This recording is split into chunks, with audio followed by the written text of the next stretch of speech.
ఈరోజు దేవుని వాగ్దానము, నమ్మకమైన వానికి దీవెనలు మెండుగా కలుగును.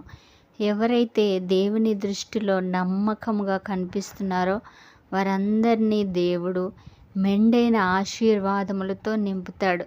కొంతమంది ఎంత పేదరికంలో ఉన్నా, ఎంత దీనస్థితిలో ఉన్నా దేవునిని విడిచిపెట్టరు. నమ్మకముగా దేవుని సన్నిధిలో యథార్థముగా ఉంటారు.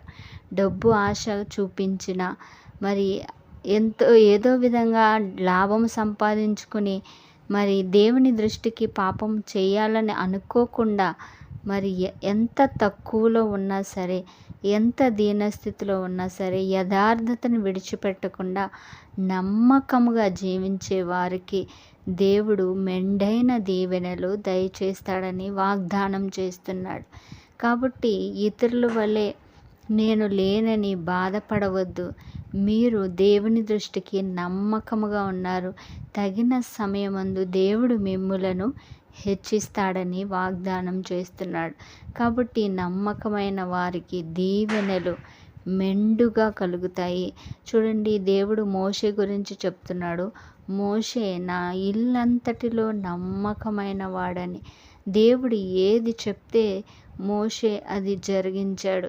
దేవుని దృష్టికి నమ్మకస్తునిగా మోషే కనిపించాడు. కాబట్టి దేవుడు ఎవరైతే నమ్మకముగా ఉంటారో వారి ద్వారా అద్భుత కార్యములు దేవుడు జరిగిస్తాడు. మోషే ద్వారా అనేక అద్భుత కార్యములు జరిగించి తన ప్రజలను విడిపించాడు. కాబట్టి నీ ద్వారా నీవు నమ్మకముగా ఉండుట ద్వారా నీ బిడ్డలు, నీ కుటుంబము, నీ రక్త సంబంధులు ప్రతి ఒక్కరూ నీ ద్వారా ఆశీర్వదింపబడతారు. నమ్మకమైన వానికి దేవుడు రెండంతలుగా దీవెనలను దయచేస్తాడు. అందుకే దేవుడు చెప్తున్నాడు, మీరు దుఃఖిస్తున్న ఎడల మీరు ధన్యులు, మీరు ఓదార్పు నొందుదురు. నీతి నిమిత్తము ఆకలి దప్పులు గల వారు ధన్యులు, వారు తృప్తిపరచబడుదురు. కాబట్టి ఎంత శ్రమ అనుభవించినా నీతిని, న్యాయమును అనుసరించుచు దేవుని దృష్టికి యథార్థముగా ప్రవర్తించుచు ఉన్న మీతో ప్రభు చెప్తూ ఉన్నాడు, మిమ్ములను రెండంతలుగా నేను హెచ్చిస్తాను. తగిన సమయమందు మిమ్ములను హెచ్చిస్తాను, మీరు భయపడవద్దని చెప్తూ ఉన్నాడు.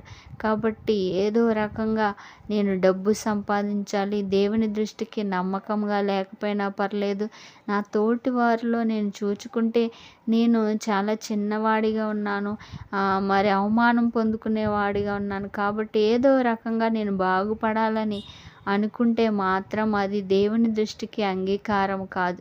నీకేమి లేకపోయినా నీవు దేవుని విడిచిపెట్టట్లేదు కదా, నీకేమి లేకపోయినా ఆయన సన్నిధిని విడవలేదు కదా, ఆయన నామమును ఎరగనని చెప్పలేదు. కాబట్టి నీవు తగిన సమయమందు దేవుడు హెచ్చిస్తాడు. నువ్వు అలాగే జీవించు. నీవు కలిగి ఉన్న దానిని గట్టిగా పట్టుకో. నీవు పరలోకమునకు ఎత్తబడే గుంపులో ఉంటావని దేవుడు ప్రమాణం చేస్తున్నాడు. ఇహలోకములో నమ్మకమైన వారికి మెండైన దీవెనలు కలుగుతాయి. నీ ఉద్యోగంలో నువ్వు నమ్మకముగా పనిచేస్తున్నావా? అయితే దేవుడు నీ ఉద్యోగంలో నిన్ను హెచ్చిస్తాడు. మరి నువ్వే పని చేస్తున్నా అక్కడ నమ్మకత్వంతో పని చేస్తున్నావు కాబట్టి అది నీ యజమానుడు చూడకపోవచ్చు, మరి చుట్టూన్న వారు చూచి నిన్ను పొగడకపోయినా దేవుడు తగిన సమయంలో నీ నమ్మకత్వానికి తగిన ఫలితమును అనుగ్రహిస్తాడు. కాబట్టి భయపడకు. తగిన సమయములందు దేవుడు నిన్ను హెచ్చిస్తాడు. నమ్మకమైన వారికి మెండైన దీవెనలు కలుగుతాయి. మరి చూడండి, దేవుని పిల్లలందరూ కూడా నమ్మకత్వంతో ఉండుట చేత అద్భుతాలు జరిగించారు.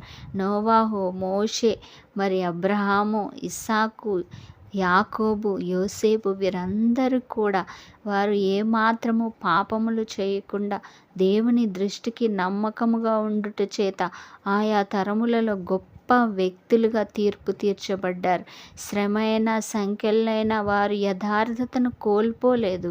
కాబట్టి దేవుడు తగిన సమయమందు వారిని హెచ్చించాడు. యోసేపు కూడా దేవుని దృష్టికి నమ్మకముగా బ్రతికాడు.